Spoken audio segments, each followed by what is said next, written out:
The trading vessel Celestial Horizon drifted through the outer reach with its hull scarred by meteor impacts and engine failures that had left them stranded in the middle of nowhere, and Captain Daniel Harper stood on the bridge watching the fuel. Reserves dropped to critical levels while knowing that 3 months into what should have been a 6-week supply run meant they were probably going to die out here in neutral space, far from any human colony or hope of rescue.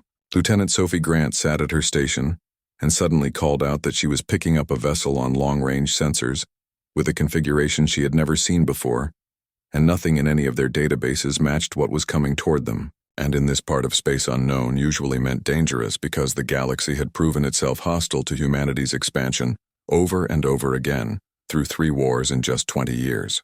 The alien ship appeared on their screens, and it was massive beyond anything they had ever seen, with interlocking geometric shapes that seemed to defy the laws of physics as they understood them, and it moved with a purpose toward their crippled vessel and closed the distance in minutes when it would have taken human ships hours to cover the same space. And Sophie announced with tension in her voice that they were being hailed. The view screen flickered to life and revealed a being unlike anything in human records, because the Modoc stood nearly 8 feet tall, with 4 arms and skin that shifted between deep purple and midnight blue, and its eyes were arranged in a triangle pattern on its elongated head, with 3 of them regarding Daniel with an intensity that made him feel like a bug under a microscope. The Modoc spoke through their translation matrix, and its voice resonated with harmonics that human vocal cords could never produce, as it said that their ship was dying and their crew would perish within 40 hours. And Daniel clenched his jaw and responded that they were aware of their situation, and if the alien was here to scavenge, then they would defend themselves to the last breath. The Modoc's facial plates shifted in what might have been amusement as it told them to defend with what exactly, because their weapons were offline, and their life support was failing, and they had absolutely nothing left to fight with. And Daniel demanded to know why it was here, if not to pick over their bones. The alien answered with a single word that surprised everyone on the bridge, and that word was curiosity, because it explained that humans were new to this region and weak and fragile. Yet they persisted in trying to survive, and it introduced itself as Commander Vexthul of the Modoc survey fleet, and said it would offer them a choice that might let them live. The crew assembled in the mess hall because it was the largest intact space left on the Celestial Horizon, and 23 people gathered there, which was all that remained of the original crew of 30, because the others had been lost during the pirate raid that had crippled their ship and left them drifting helplessly through space. Daniel stood before them with Vexthul's offer weighing on his mind like a physical burden, because the Modoc had been blunt about what they were offering, and said they would be towed to the nearest Modoc station where they could work off the cost of their rescue, or they could refuse and die in the cold of space within 2 days. Sophie spoke up and asked what kind of work they would be expected to do, and Daniel had asked Vexthul the same question, but the answer had been cryptic, because the Modoc said whatever work their limited capabilities would allow, and that humans were weak, but some had surprised them in the past, and perhaps this crew would too.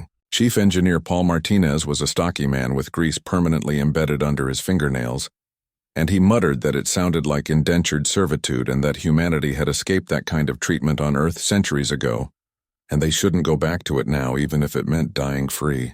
Dr. Lisa Chen was their medical officer, and she countered that they had escaped servitude by staying alive, and they wouldn't be alive if they stayed here waiting for a rescue that would never come, because no human ships came out this far into neutral space, and Paul knew it as well as she did.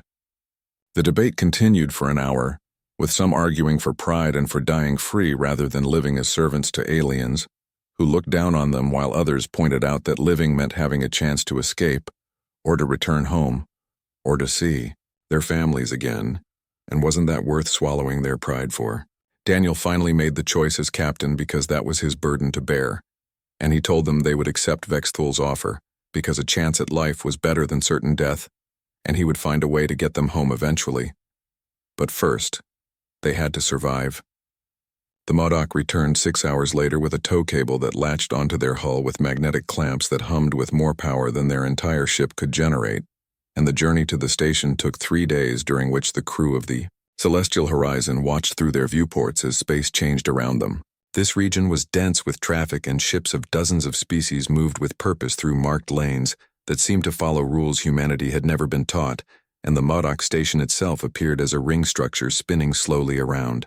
A dead moon, and it was vast beyond anything human architecture had ever attempted. Sophie whispered to Daniel, asking how many people lived on something that massive, and he replied that Commander Vexthal had told him 3 million beings from over 40 different species called it home, and she said quietly that they were about to become the lowest of them all, and Daniel couldn't disagree. The celestial horizon was guided into a docking bay that could have held a dozen ships their size with room to spare, and as the airlock pressurized and the crew prepared to disembark, Daniel noticed one of his crew members standing apart from the others with a strange look on her face.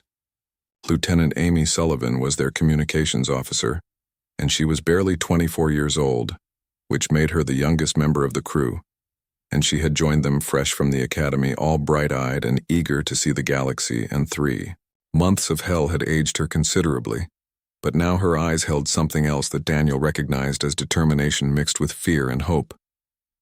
Daniel ordered Amy to stay with the group as the airlock doors opened with a hiss that sounded final somehow, and they all filed out into a cavernous space filled with alien workers and strange machinery that hummed and whirred with purposes they couldn't begin to understand, and the air smelled of ozone mixed with something sweet that made Daniel's nose itch uncomfortably.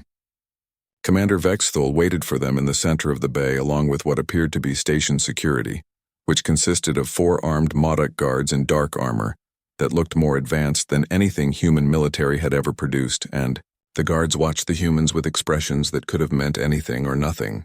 Vexthal announced in a voice that carried through some kind of amplification system that they were now on Station Kilmara, and they would be assigned quarters and work details immediately, and their debt for rescue and towing and docking would be carefully recorded, and they would work until that debt was satisfied completely. Daniel asked the question that everyone was thinking, which was how long that would take, and Vexthal replied that it depended entirely on their usefulness, because some species worked off such debts in months, while others took years, and some never managed to pay it off at all before they died.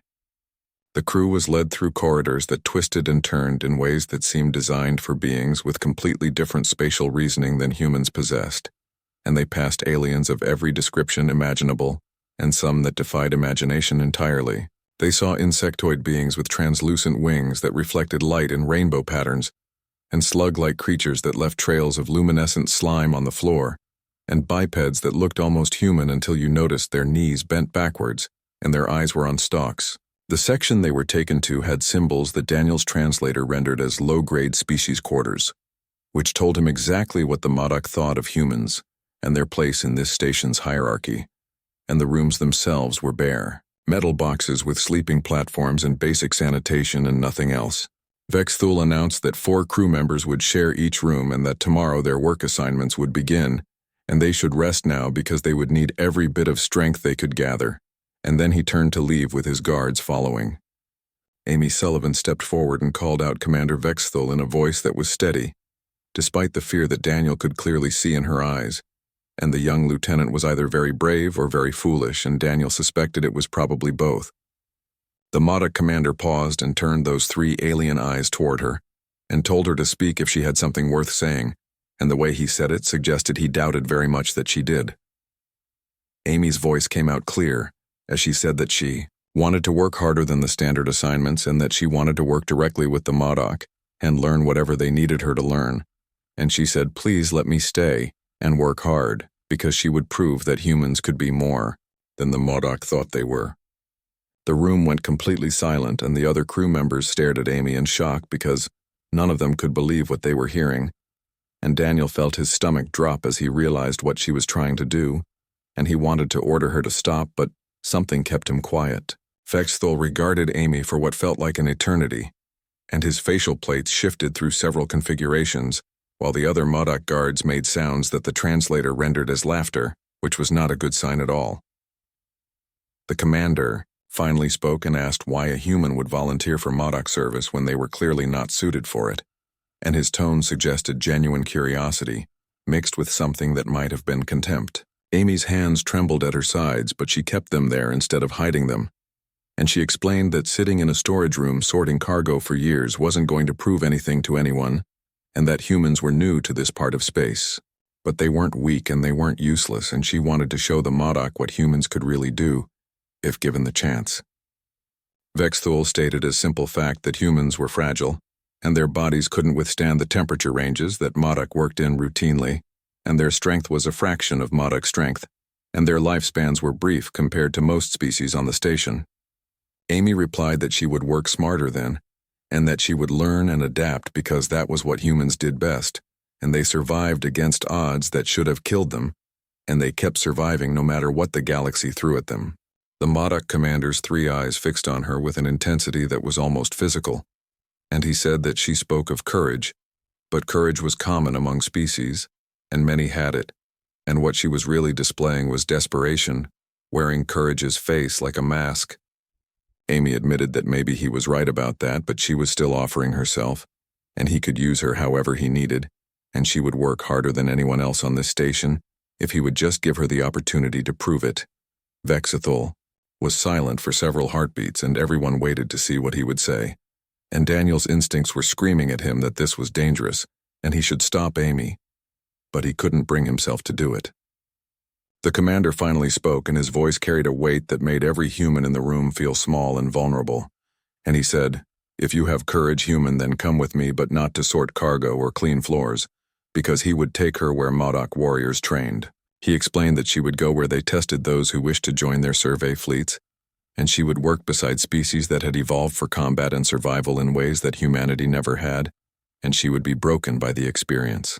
Vexthul leaned closer until his massive form towered over Amy, and he told her that she would fail at the tasks given to her, and when she did, she would return to her captain and take her place with the other cargo sorters.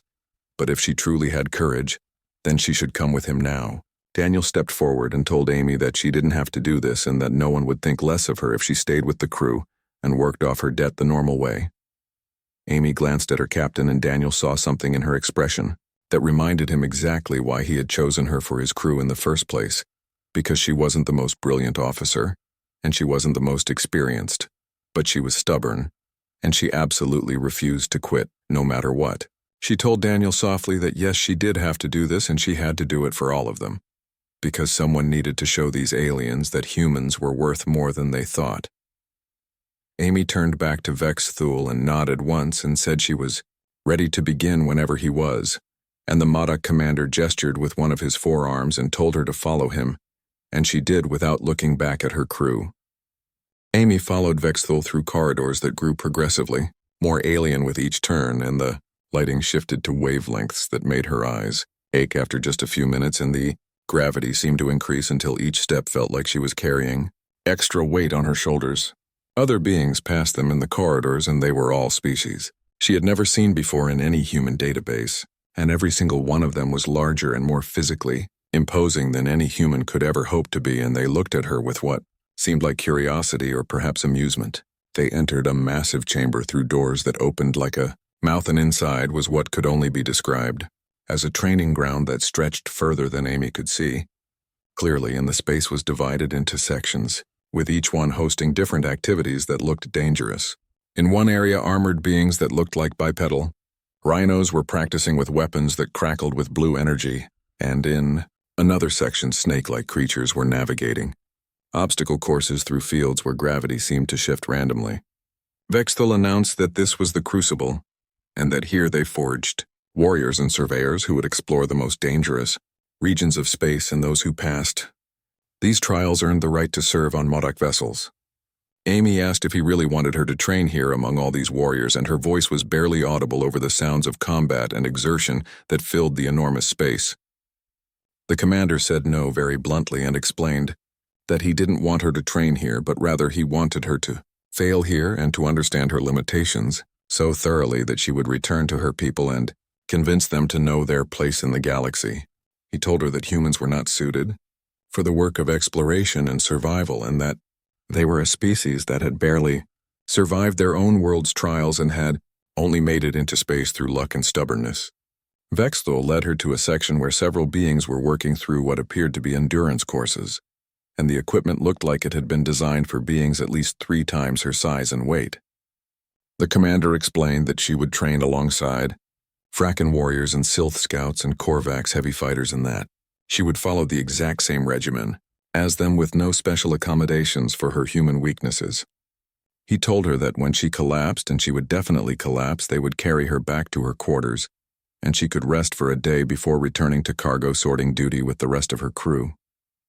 A Vrakan warrior approached them, and it stood nearly 9 feet tall with hide covered in natural armor plating that looked thick enough to stop bullets, and it looked down at Amy the way she might look at a small insect on the ground.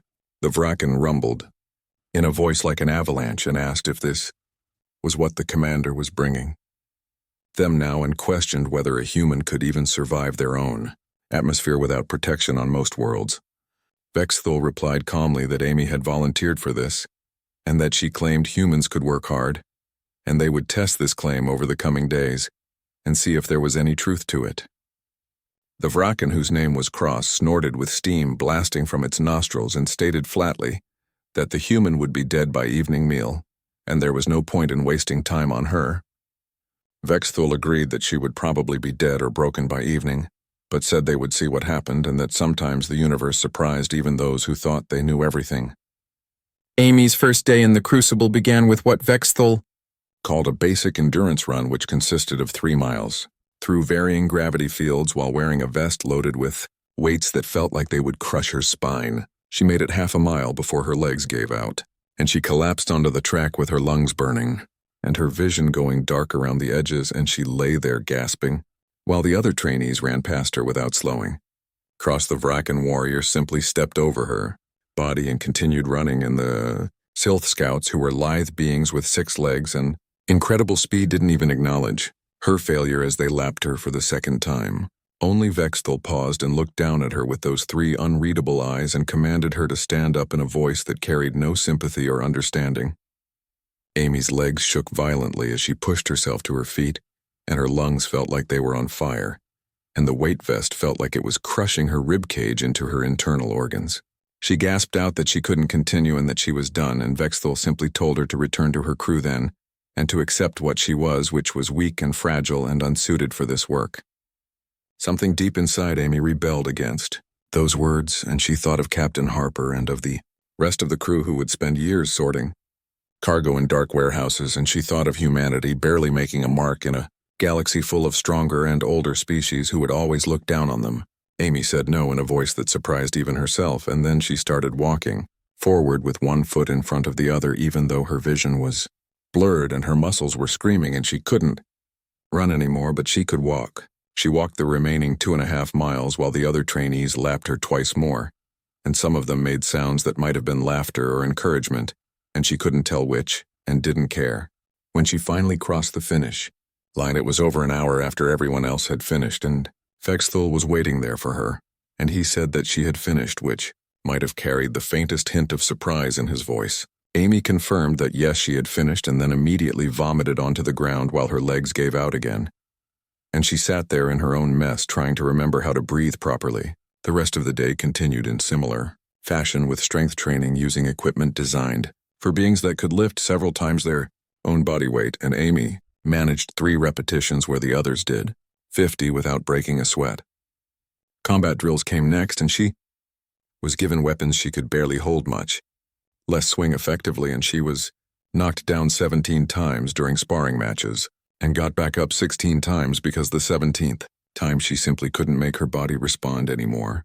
Vexthul had her carried to the medical bay, where a 6-armed medic species checked her over with instruments that hummed and beeped, and the medic declared her bruised and exhausted and borderline malnourished for the caloric demands being placed on her body.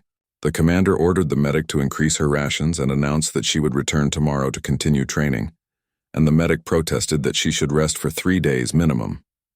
Vexthul simply repeated tomorrow in a tone that allowed no argument, and then he left Amy alone in the medical bay to sleep for 14 hours straight. When Amy woke up, every single muscle in her body hurt in ways she hadn't known were possible, and getting out of the medical bed was an ordeal that took her 5 minutes of careful movement, and walking to the bathroom felt like an achievement worth celebrating. But when morning came, according to the station's artificial day-night cycle, she returned to the Crucible because she had told Vexthul she would, and because giving up now would mean everything she had endured yesterday was for nothing. 3 weeks passed in a blur of pain and exhaustion, and small improvements that were so tiny they were almost invisible. and Amy fell into a routine that would have killed most humans within days. She was up before dawn if the station even had such a thing, and breakfast consisted of rations designed for species with completely different metabolisms, which left her feeling perpetually hungry, no matter how much she ate. Then came 12 hours, in the crucible where she pushed her body past every limit she thought she had, and discovered new limits hiding behind the old ones, and then pushed past those too. She remained the worst trainee in every single measurable category, and the Vraken could outlift her by factors of 10, and the Sylth could outrun her by factors of 5, and in combat drills she lost every single match, usually within seconds. But Amy started noticing something important about her opponents and their fighting styles and the way they approached problems, and she realized that while she couldn't match them in strength or speed, she could sometimes outthink them. Cross, the Vraken warrior, relied entirely on pure power in combat, and he charged forward trusting his natural armor and overwhelming strength to carry him through any fight, and this strategy worked perfectly against opponents who fought the same way. Amy couldn't meet him head-on because that would be suicide, but she could sidestep his charges and redirect his momentum and use his own strength against him, and she still lost every match, but she started lasting longer. The Sylth scouts named Rix and Vel moved with incredible speed that made them blurs to her human eyes, but they moved in patterns that were predictable once you understood them, because they had evolved for their homeworld's terrain. Those evolutionary advantages created blind spots in their tactics, and Amy started exploiting those blind spots, and while she still couldn't beat them, she could occasionally surprise them, which was more than any human had probably ever done before. Vexthul noticed these small improvements, and one day after she managed to survive a full minute against Cross in a sparring match, he approached her and said that she was learning. Amy wiped blood from her nose where one of Cross's glancing blows had connected and replied that she was trying her best, and Vexthul corrected her by saying that trying was what failures did and what she was doing was adapting, which was different.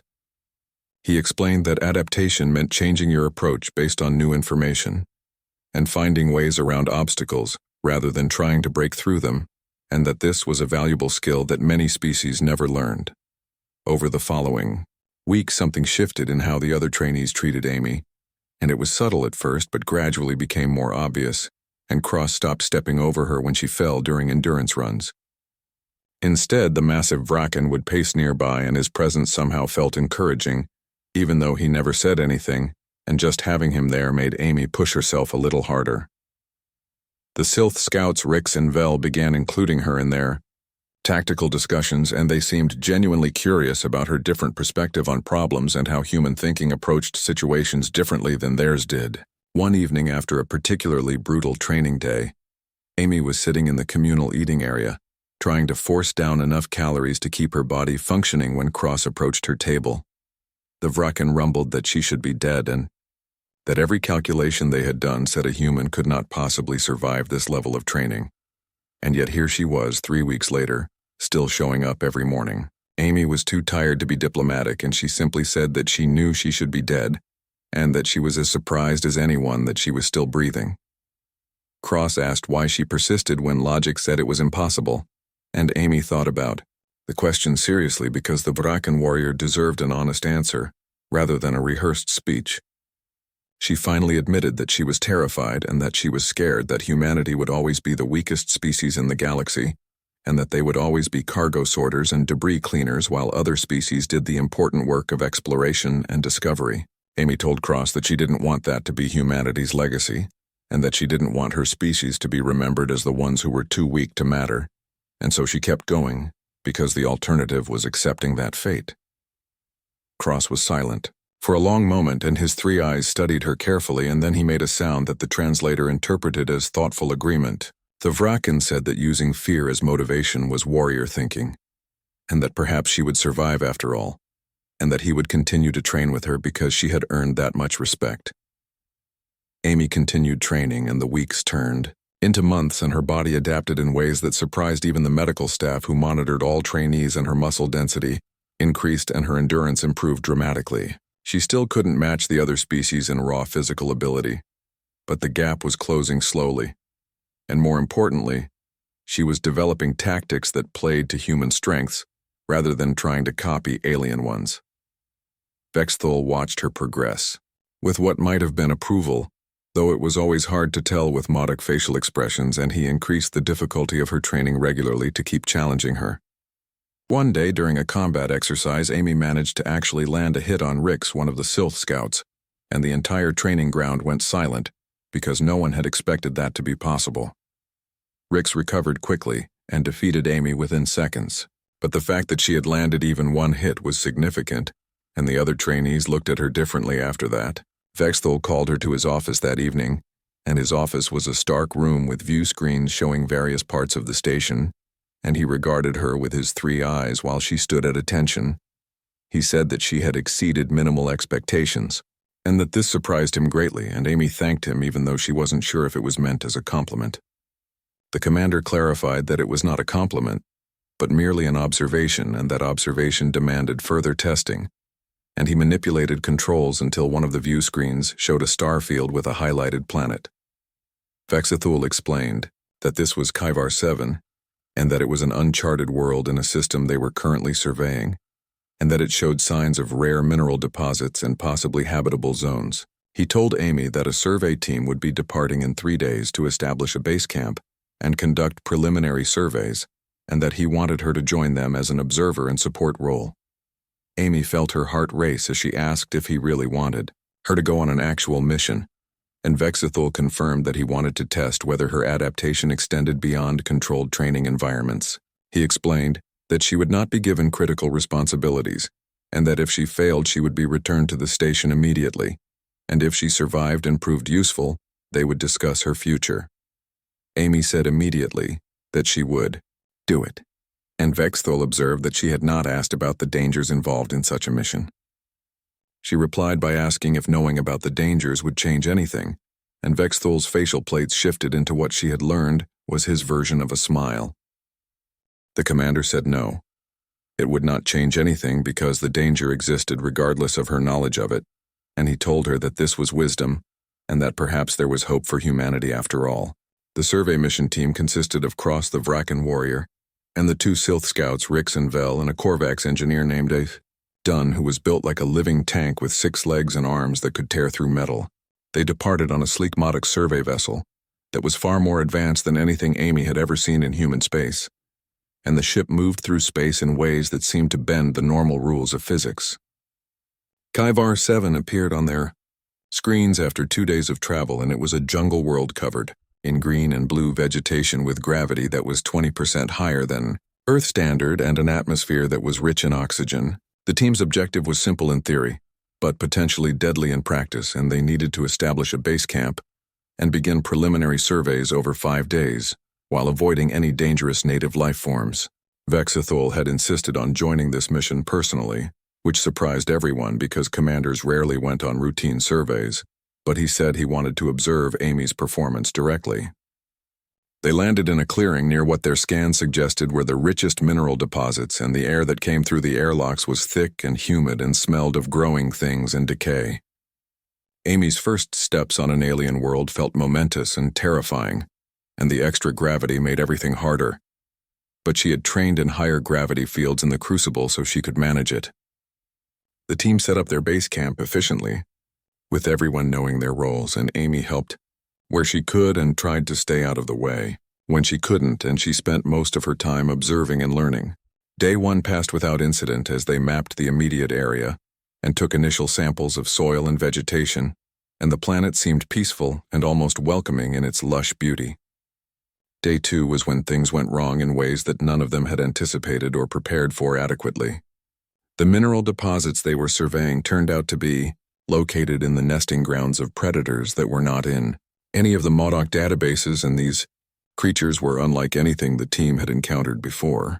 They had 6 legs and moved with frightening speed, and their skin could change color to match their surroundings perfectly, which made them nearly invisible in the jungle environment. The creatures also had acidic saliva that could eat through most materials in seconds, and they hunted in coordinated packs, which suggested a level of intelligence that made them far more dangerous than simple animals. The attack came during a routine survey operation, when the team was spread out examining different areas, and Cross was the first to go down, when a creature dropped from the canopy above and its acidic saliva ate through his armor plating. Done, the Korvax engineer rushed to help Cross, but 3 more creatures surrounded him and destroyed his surveying equipment with coordinated strikes that spoke to tactical thinking. The Sylph scouts Rix and Vel were separated from the main group by a coordinated attack that cut off their retreat path, and they were forced to flee deeper into the jungle to avoid being overwhelmed. Amy found herself alone with Vexthul, who had insisted on joining this mission, and with the injured Cross, who was bleeding from wounds where the acid had eaten through his natural armor. The creatures circled their position, and their skin shifted colors to match the jungle background, and Amy could only track them by the slight distortions in the foliage and the sounds they made moving through undergrowth. Vexthul stood with his weapon drawn and tracking movement in the surrounding jungle, and he said calmly that this was where Amy's training would end, and that he had been wrong to bring her. Amy said no with conviction, and her mind raced through everything she had learned in the Crucible, and everything she had observed about these creatures during the first attack. She had been watching them carefully and noting their patterns because that was what humans did, and they observed and they learned, and they adapted. The creatures coordinated their attacks, which meant they had some form of communication with each other, and they used camouflage, which meant they relied heavily on vision to hunt. They also hunted in this high-oxygen environment, which meant their biology was probably dependent on that oxygen to sustain their aggressive metabolism and high activity levels. Amy suddenly remembered the smoke grenades in their emergency kit, and they were meant for signaling, but she realized they could serve another purpose entirely. She told Vexthul about her idea, and explained that if they set fire to the undergrowth and created enough smoke, it would blind the creatures and disrupt their coordination. The commander pointed out that setting fire to anything in this high-oxygen environment would attract every predator in the area and create more danger than it solved. Amy countered that these specific creatures couldn't see through smoke, and their camouflage would be useless, and the high oxygen meant the fire would spread fast enough to create real confusion. She argued that they could use that confusion to regroup with Rix and Vel and get back to their ship before the fire spread too far or attracted worse things. Vexthul regarded her for exactly 1 second, and his 3 eyes seemed to calculate probabilities and risks, and then he nodded once and told her to do it. Amy threw 3 smoke grenades into the surrounding jungle in different directions, and then followed them with an incendiary device, and the undergrowth exploded into flames that spread faster than she had calculated. The smoke billowed into the air thick and choking, and the creatures scattered because their camouflage was useless against the wall of smoke, and they couldn't coordinate without seeing each other. Amy and Vexthul grabbed Cross under his arms and dragged the massive Vrakan warrior toward the last known position of the Sylph scouts, and used the chaos as cover for their movement. They found Rix and Vel pinned down by 4 of the predators in a small clearing, and the scouts were holding them off with their speed, but they were tiring and would have been overwhelmed soon.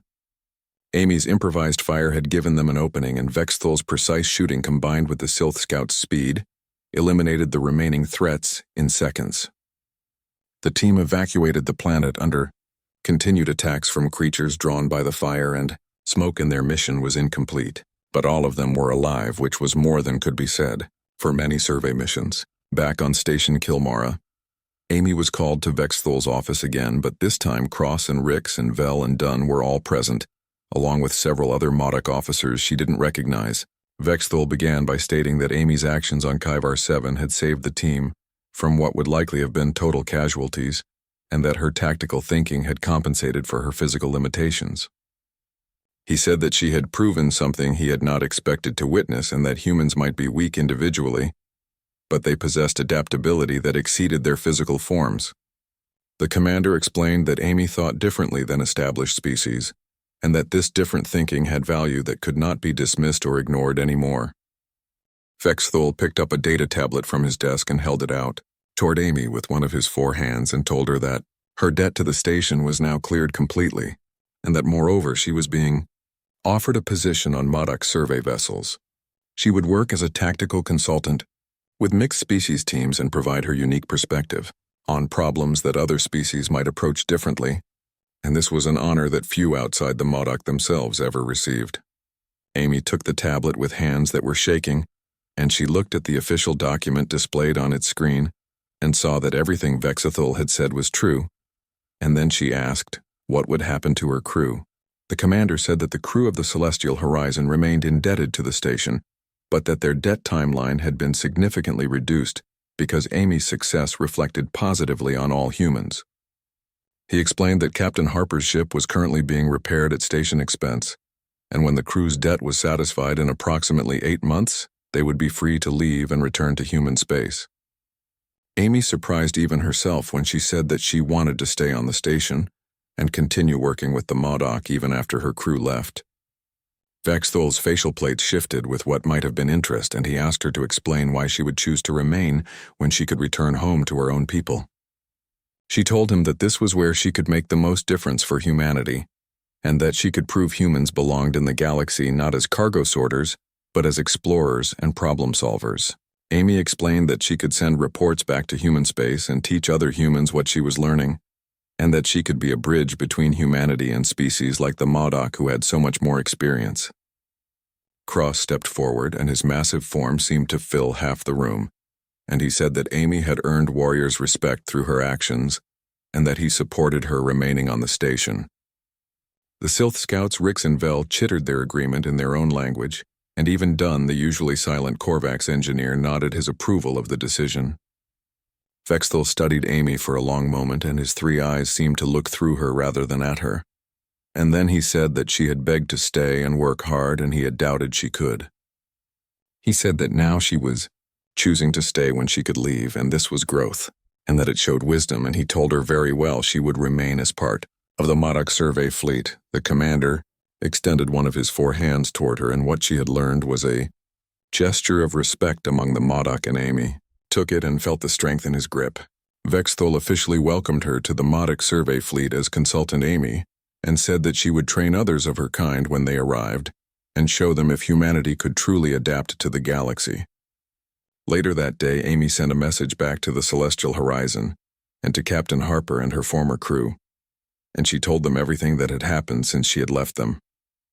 She explained about the training in the Crucible and about the survey mission to Kyvar 7, and about Vexthol's offer, and her decision to accept it and to remain on the station.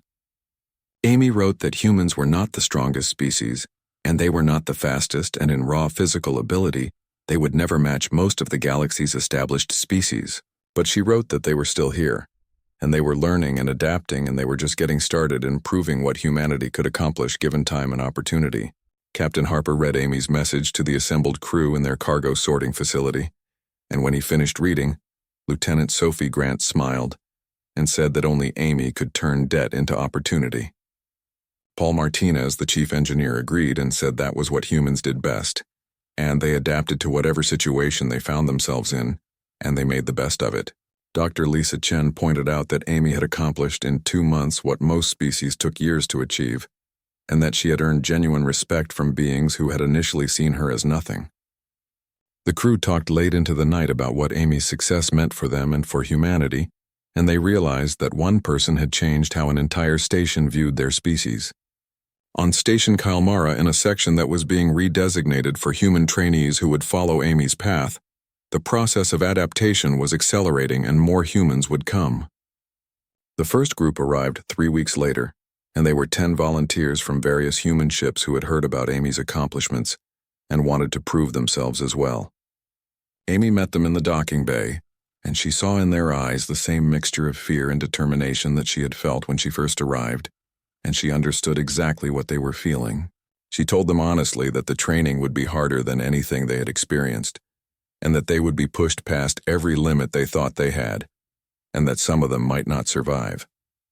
But she also told them that it was possible to succeed, and that humans could earn respect in the galaxy through persistence and adaptation and intelligence, rather than raw strength. The volunteers followed Amy to the Crucible, and Vexthal was waiting there with Cross and Rix and Vel and the other trainers who had worked with Amy over the past months. The commander looked at the group of humans and said that they were all here because of one person's courage and refusal to accept limitations, and now they would have their own chance to prove themselves. He told them the same thing he had told Amy months before, and said that if they had courage they should follow him, and that they would be broken and they would fail, and when they did, they could return to cargo sorting. The volunteers exchanged glances with each other, and then they all nodded and followed Vexthal deeper into the Crucible, and Amy went with them because she would train them and support them. Over the following months, more humans arrived at Station Kilmara, and they came specifically to train under Amy's guidance and to learn how to work alongside alien species. Some failed and returned to standard duties, but many succeeded and they earned positions on survey vessels and exploration teams, and they began to change how the galaxy viewed humanity. Amy became known throughout the station as the human who had refused to accept her species' limitations, and who had proven that courage and intelligence could overcome physical weakness. She trained hundreds of humans over the next 2 years, and she sent detailed reports back to human space about her methods and about what she had learned from the Modoc and other species. Those reports sparked a revolution in human thinking about their place in the galaxy, and new training programs were established on human worlds based on Amy's experiences. Young humans grew up hearing about the human who had begged to stay and work hard and who had been told that if she had courage, she should follow, and who had not only followed but had succeeded beyond anyone's expectations. Captain Harper and the crew of the Celestial Horizon completed their debt after 8 months as Vexthul had promised, and their ship was returned to them fully repaired and better than it had been before. They came to say goodbye to Amy before they left, and she met them in the same docking bay where they had first arrived all those months ago, when everything had seemed hopeless. Captain Harper told Amy that she had saved them all by taking the risk she had taken, and that because of her sacrifice and courage, they were all going home free instead of spending years in servitude. Amy replied that it hadn't been a sacrifice at all and that she had found something here on Station Kylmara that she never could have found in human space, and that was a purpose and a place where she truly belonged. Sophie Grant hugged Amy tightly and said that she was proud to have served with her, and that when they got back to human space, they would tell everyone about what she had accomplished here. Paul Martinez shook her hand and told her to keep showing these aliens what humans were capable of, and Amy promised that she would, and that this was only the beginning. The crew of the Celestial Horizon departed, and Amy watched their ship pull away from the station and disappear into the traffic lanes, and she felt no regret about staying behind. She had work to do and humans to train and a galaxy to prove wrong about humanity's place among the stars, and she was exactly where she needed to be. Vexthul found her standing at the viewport an hour later, and he stood beside her in silence for a moment before speaking. The commander said that when he had first encountered her ship, he had expected to find another weak species that would work off their debt and disappear back to whatever corner of space they had come from. He admitted that he had been wrong about humans and about Amy specifically, and that she had taught him something valuable about judging species by their physical characteristics alone.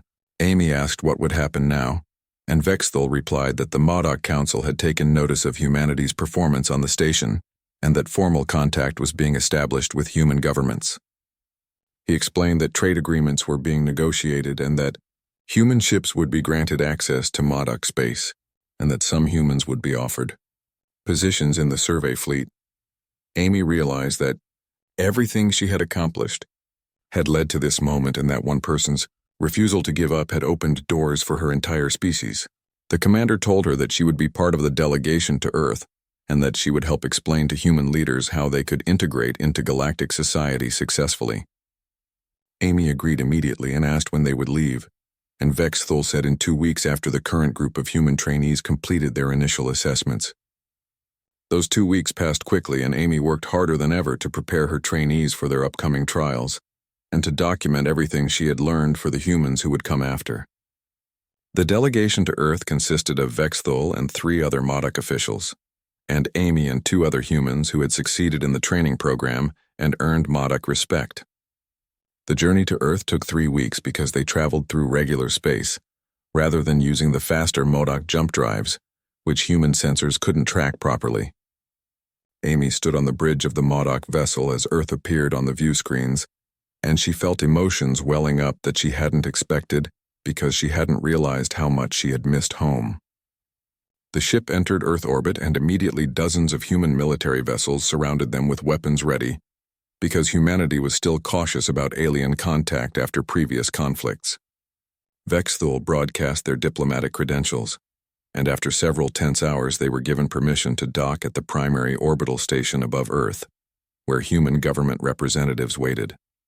Amy was the first to step through the airlock, because Vexthul insisted that a human should lead this delegation into human space, and she walked into a docking bay filled with cameras and officials.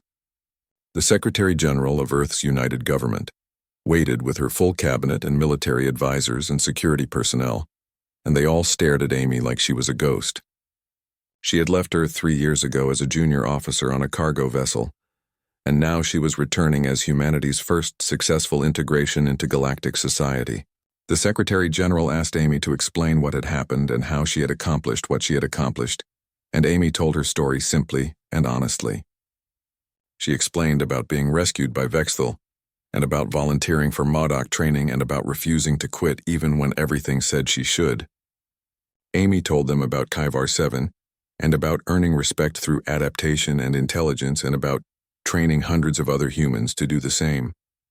The officials listened in silence, and when Amy finished, the Secretary General said that she had done something remarkable, and that Earth owed her a debt that could never be fully repaid.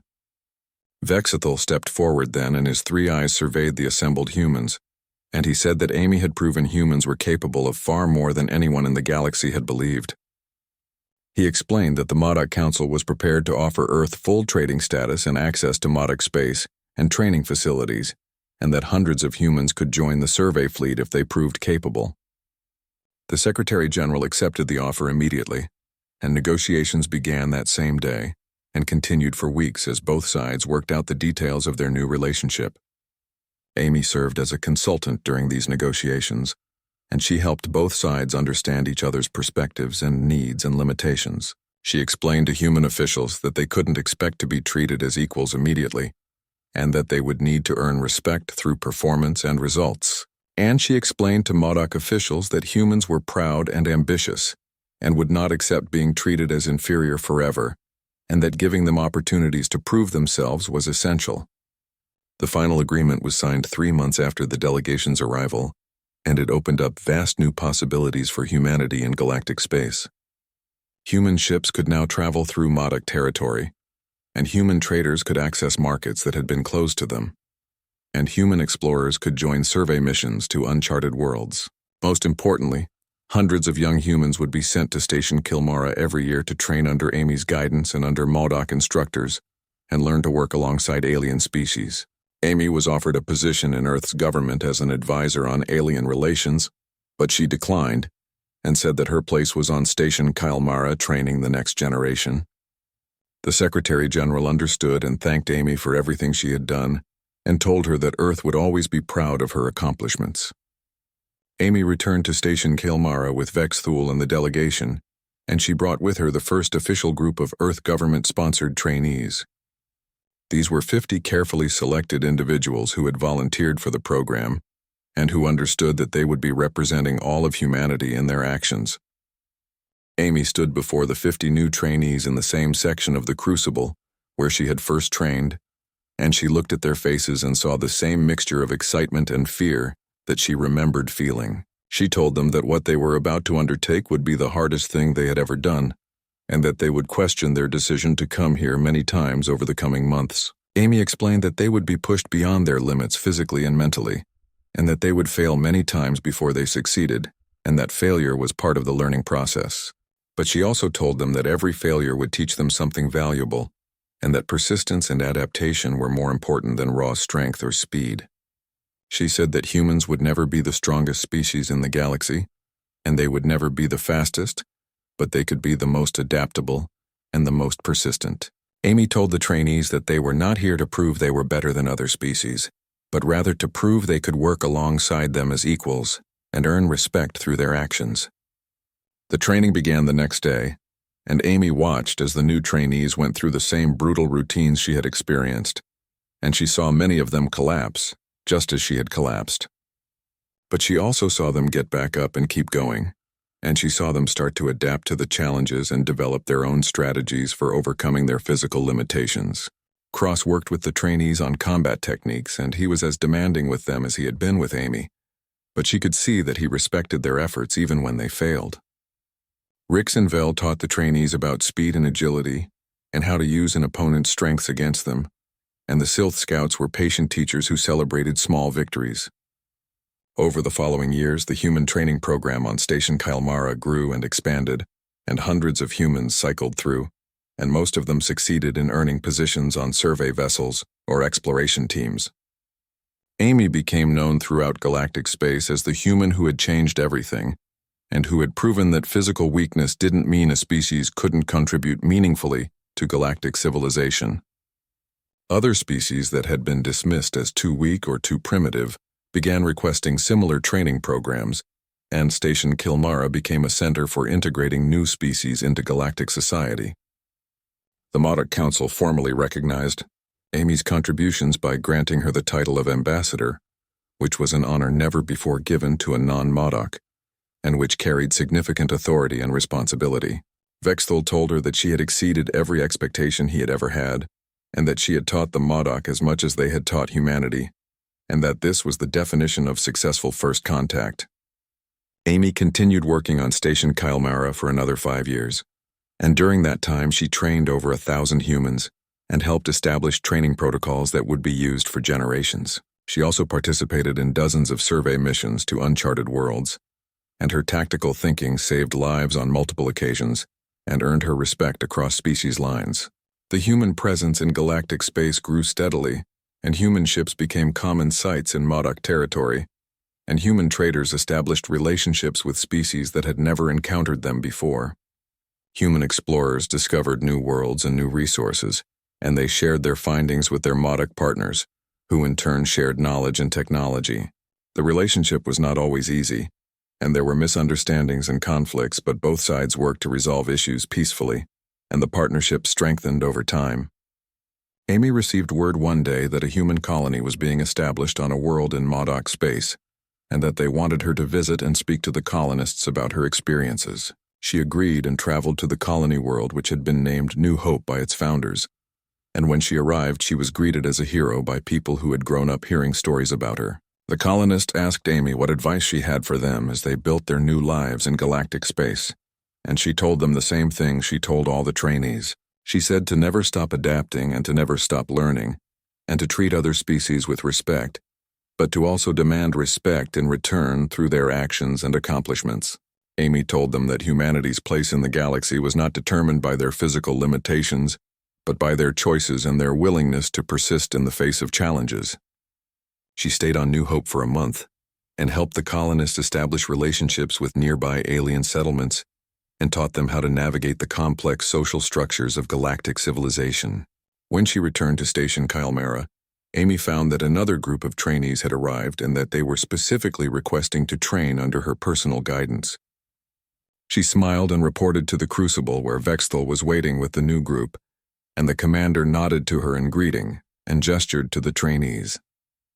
Amy addressed the group and asked them why they had come here and what they hoped to accomplish, and they gave her the same answers she had once given to Vexthul. They wanted to prove themselves, and they wanted to show the galaxy what humans were capable of, and they wanted to be part of something bigger than themselves. She looked at their determined faces and remembered standing in that same spot years ago, when she had begged Vexthul to let her stay and work hard. The commander had told her that if she had courage she should come with him, and she had followed him into the unknown, and it had changed everything. Now she was the one offering that same challenge to others and watching them take that leap of faith and commit themselves to the hard work of adaptation and growth. Amy told the trainees that they would begin tomorrow, and that they should rest tonight because they would need every bit of strength they could gather for what was coming. As the group dispersed to their quarters, Amy stood with Vexthul and looked out over the Crucible, where beings from dozens of species were training together. The commander said that she had created something remarkable here, and that the human training program was now the model for integrating new species into galactic society.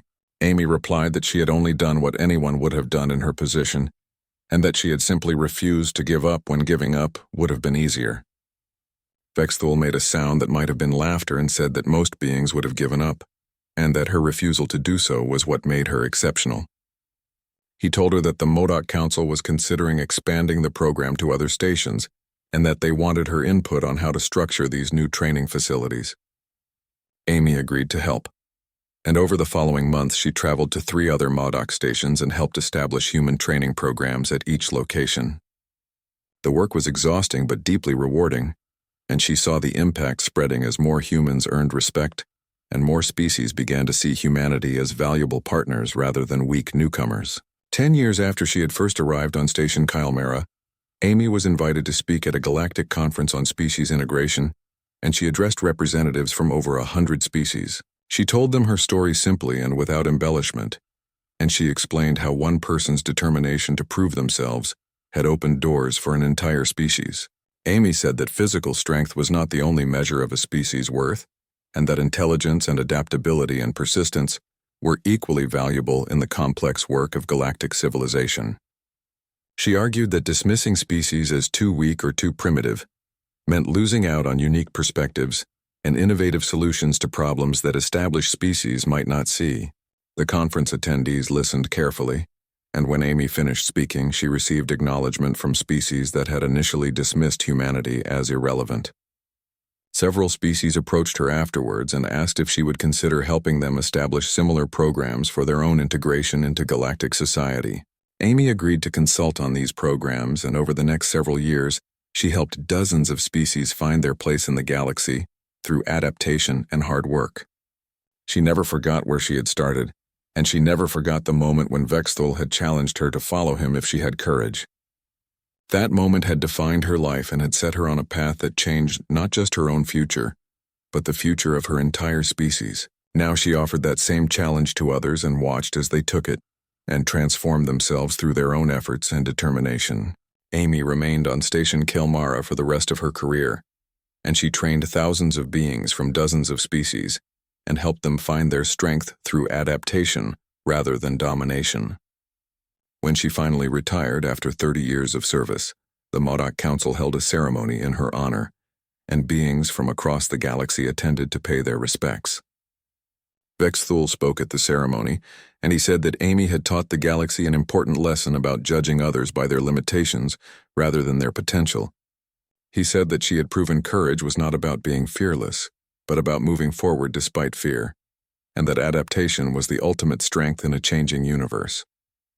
Amy listened to the speeches and the praise, but what meant most to her were the thousands of faces in the crowd who had trained under her guidance and who had gone on to accomplish remarkable things.